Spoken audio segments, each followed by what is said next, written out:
दोस्तों नमस्कार। आप सभी का स्वागत है आपके अपने YouTube चैनल मेंस एजुकेशन में।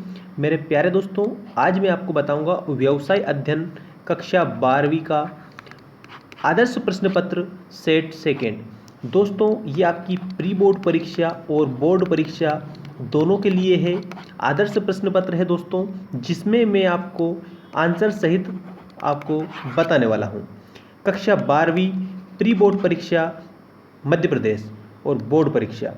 दोस्तों एक बात आप समझ लें, मैंने 12वीं क्लास की प्लेलिस्ट बना रखी है। उस प्लेलिस्ट में आप जाइए और उसमें सभी पेपर आपको मिल जाएंगे आपकी प्री बोर्ड परीक्षा के।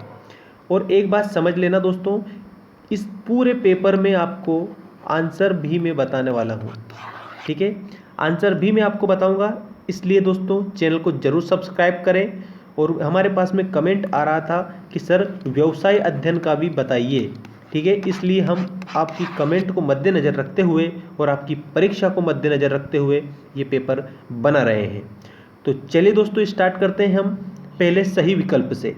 अच्छा एक बात मैं बता दूं, सही विकल्प रहेंगे, उसके बाद में रिक्त स्थान रहेंगे। ठीक है, तो अच्छे से आप हल करेंगे। चलिए पहला देख लेते हैं सही विकल्प। ठीक है दोस्तों, ये आपका पहला सही विकल्प आ चुका है। निम्न का योजना से संबंध नहीं है। किसका योजना से संबंध नहीं होता है? 4 ऑप्शन दिए हैं, बजट, कार्यविधि, कार्यक्रम या अभिप्रेरणा। तो इसका करेक्ट आंसर होगा दोस्तों अभिप्रेरणा। क्या आएगा? अभिप्रेरणा। क्योंकि जो अभिप्रेरणा होती है उसका किससे संबंध नहीं होता है? योजना से संबंध नहीं होता है। ठीक है दोस्तों, याद रखेंगे आप सभी। तो इसका करेक्ट आंसर होगा हमारा ऑप्शन नंबर द। अगला देख लीजिए दोस्तों, अगला जो क्वेश्चन है आपका वो क्या दिया है? निम्न में से कौन मध्यवर्ती प्रबंध के अंतर्गत आता है? तो देखें दोस्तों, ये आपका सेकंड क्वेश्चन। इस सेकंड क्वेश्चन में आपको क्या बताया है देख लीजिए। निम्न में से कौन मध्यवर्ती प्रबंध, प्रबंध कौन सा है? मध्यवर्ती। तो मध्यवर्ती प्रबंध के अंतर्गत आता है। तो इसमें आपको याद रखना है दोस्तों विभागीय प्रबंधक, विभागीय प्रबंधक, विभागीय प्रबंधक आपको इसमें करेक्ट करना है। ठीक है दोस्तों, ये आपका दूसरा कंप्लीट होता है। इसके बाद हम देखेंगे क्वेश्चन नंबर थर्ड। इसके बाद में देखते हैं दोस्तों हम हमारा तीसरा क्वेश्चन। अनौपचारिक संगठन के दोष हैं मानवीय दृष्टिकोण, शीघ्र संदेश वाहन, परस्पर सहयोग, अस्थायी व अस्पष्ट। दोस्तों इसका आंसर आएगा हमारा अस्थायी व अस्पष्ट, अस्थायी और अस्पष्ट, जो कि ऑप्शन नंबर किस में दे रखा है? ऑप्शन नंबर द में दे रखा है। और इसके बाद में अगला देख लीजिए नियुक्तिकरण है। तो नियुक्तिकरण है दोस्तों, इसमें आपको करेक्ट आंसर करना है व्यक्तियों को कार्य पर लगाना। किसको? व्यक्तियों को। ठीक है, व्यक्तियों को कार्य पर लगाना क्या है? तो वो है नियुक्तिकरण। ठीक है, नियुक्तिकरण आप इसको बोल सकते हैं। तो इसका द वाला करेक्ट आंसर हो जाएगा। अब इसके बाद में देख लीजिए दोस्तों, अगला आपका क्वेश्चन है वित्त का सबसे अच्छा स्रोत, मतलब सस्ता, सबसे सस्ता स्रोत कौन सा है? वित्त का। तो दोस्तों इसका करेक्ट आंसर आपको बताना है समता अंश पूंजी। क्या आएगा? समता अंश पूंजी, इसका करेक्ट आंसर हो जाएगा। इसके बाद में अगला देखिए सेबी की स्थापना कौन से वर्ष में हुई? तो इसमें ऑप्शन नंबर द आएगा 1992। 1992 में सेबी की स्थापना हुई थी। तो इसमें करेक्ट आंसर क्या होगा? ऑप्शन नंबर द वाला। देख सकते हैं आप ये सारे आपके कंप्लीट हो गए हैं। इसके बाद में हम देखेंगे रिक्त स्थानों की पूर्ति कीजिए। तो ये आपके रिक्त स्थान आ चुके हैं। अब हम रिक्त स्थानों की पूर्ति करेंगे। देख लीजिए, सबसे पहला प्रबंध का सबसे पहला कार्य है। तो प्रबंध का जो सबसे पहला कार्य है वो खाली स्थान में आप लिखेंगे नियोजन। क्या लिखेंगे? नियोजन लिखेंगे पहले में। दूसरे में देखिए हेनरी फेयोल द्वारा प्रबंध के खालिस्तान सिद्धांत प्रतिपादित किए गए। तो इसमें आप लिखेंगे 14 सिद्धांत प्रतिपादित किए गए। ठीक है, कार्य बदली सबसे अधिक लोकप्रिय खालिस्तान में है। कार्य बदली सबसे अधिक लोकप्रिय कहाँ पर है? बैंकों में है। कहाँ पर है लोकप्रिय? बैंकों में। अगला देखिए नियंत्रण के द्वारा कर्मचारी की खालिस्तान में वृद्धि होती है। तो कार्य कुशलता, कार्य कुशलता। ठीक है, तो इसमें आप कार्य कुशलता लिखेंगे। अगला देखिए, द्वितीयक बाजार को क्या कहते हैं? तो दोस्तों द्वितीयक बाजार को स्कंद विपणि भी कहा जाता है। क्या कहा जाता है? स्कंद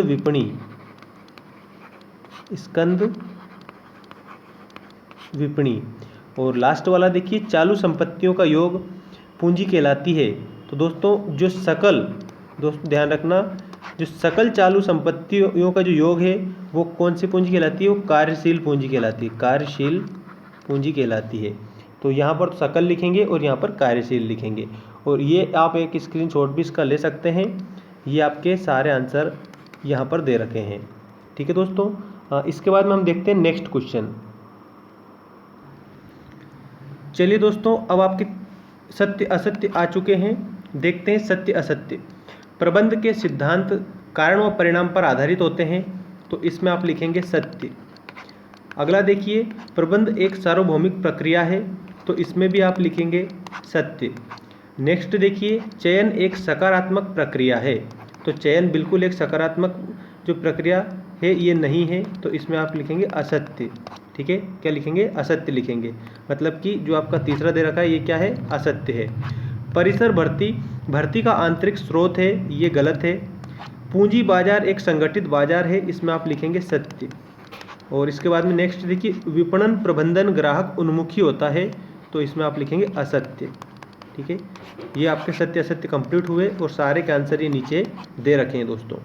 ठीक है, पहला सत्य है, दूसरा भी सत्य है, तीसरा असत्य है, चौथा असत्य है और पांचवा सत्य है। और इसमें जो छठा दे रखा है वो छठा भी क्या है? वो असत्य है।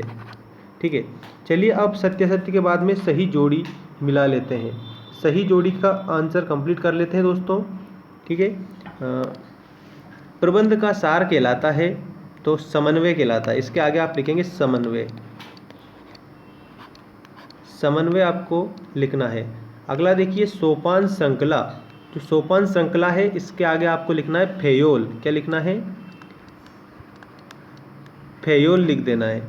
कर्मचारी स्रोतों की खोज, तो इसके आगे आपको लिखना है भर्ती।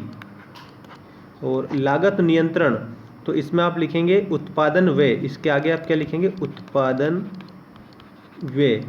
और स्थायी पूंजी, तो स्थायी जो पूंजी होती है उसमें आपको लिखना है सा वाला। स्थायी पूंजी को दीर्घकालीन पूंजी भी कहा जाता है, दीर्घकालीन। ठीक है, स्कंद विनिमय का आएगा प्रतिभूतियों का सूचीबद्ध होना। प्रतिभूतियों का सूचीबद्ध होना, ये आपका करेक्ट आंसर हो जाएगा। और ये जोड़ी के आंसर भी आपको यहाँ पर सारे दे रखे हैं, ये पूरे जोड़ी के आंसर हो जाएंगे। अब इसके बाद में एक शब्द या एक वाक्य में उत्तर दीजिए। ठीक है, एक शब्द या एक वाक्य में उत्तर दीजिए। ये आप अच्छे से हल करेंगे। देख लीजिए, एक शब्द एक वाक्य में उत्तर दीजिए का सबसे पहला क्वेश्चन आपका इस प्रकार है। नियोजन भविष्य के गर्भ में देखने की विधि है, ये कथन किसका है? तो ये कथन है दोस्तों प्रोफेसर टेरी का। किसका है? प्रोफेसर टेरी। इसके उत्तर में आप ये लिखेंगे, नियोजन भविष्य के गर्भ में देखने की विधि है। अब इसके बाद में अगला देखिए, अगला है आपका, ये देख सकते हैं,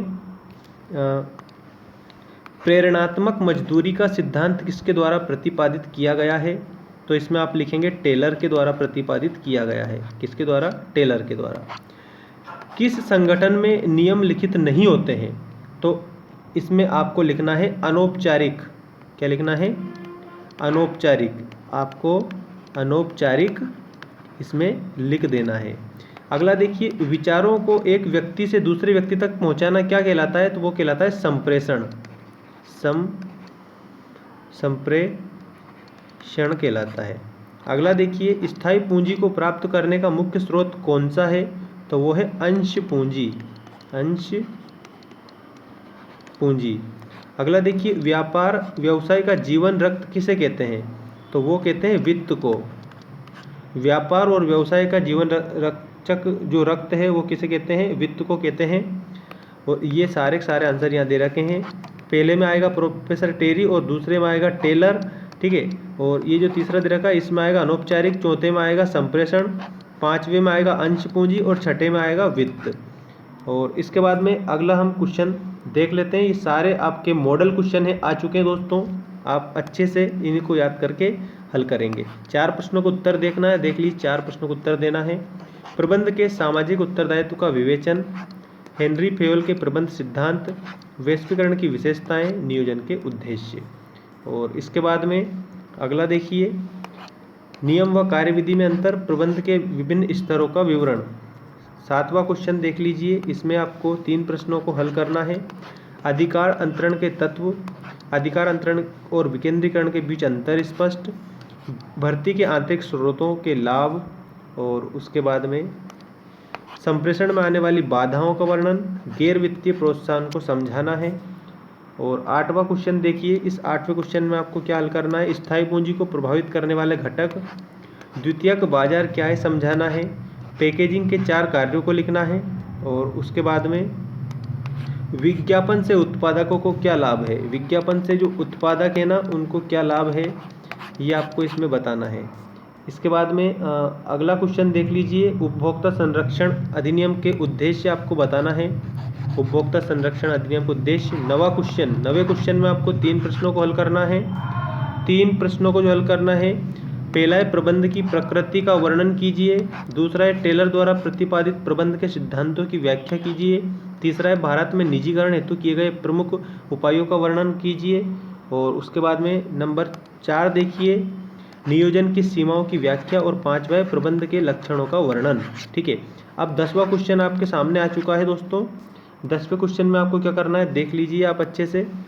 संगठन का महत्व लिखना है, भर्ती के बाहरी स्रोतों का वर्णन करना है। किसका, जो भर्ती होती है ना उसके जो बाहरी जो स्रोत हैं इनका आपको क्या करना है, वर्णन करना है अच्छे तरह से, ठीक है। ये आपको 4 प्रश्नों को उत्तर देने हैं 10वें में, ये जरूर ध्यान रखना। और ये और भी क्वेश्चन हैं आपके, उसके बाद में लास्ट क्वेश्चन में बताऊंगा 11वें वाला, और एक सूचना दूंगा आपको।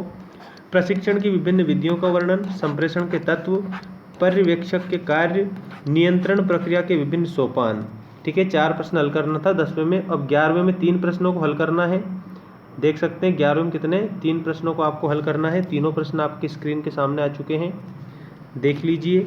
4 × 12 एक ही प्रश्न 4 नंबर का है। वित्त के कार्यों का वर्णन, वित्तीय बाजार के कार्यों को लिखना है, मूल्य निर्धारण को समझाना है, प्रभावित करने वाले घटक बताना है, और उपभोक्ता के अधिकारों को समझाना है, ठीक है। और इसके बाद में अगला देख लीजिए, स्कंद विपणी, ठीक है। स्कंद विपणी के कार्यों को समझाना है, किसके, स्कंद विपणी के, ठीक है दोस्तों, याद रखना स्कंद विपणी के कार्यों को आपको समझाना है। तो ये दोस्तों आपका आज का जो पेपर है वो पूरा व्यवसाय अध्ययन का जो पूरा पेपर मैंने आपको बता दिया दोस्तों। व्यवसाय अध्ययन कक्षा 12वीं आपकी कमेंट आ रही थी, इसलिए पूरा जो मॉडल टेस्ट पेपर है ना दोस्तों ये आपको मैंने बता दिया है, जो आपकी प्री बोर्ड परीक्षा और बोर्ड परीक्षा, ठीक है, दोनों के लिए मोस्ट इम्पोर्टेंट होने वाला है।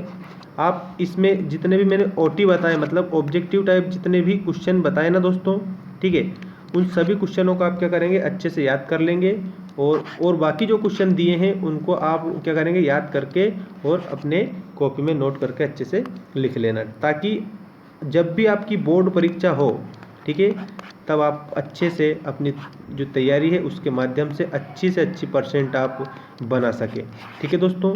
मिलते हैं नेक्स्ट वीडियो में, ठीक है दोस्तों। चैनल को सब्सक्राइब जरूर कर लेना अगर नहीं किया है तो।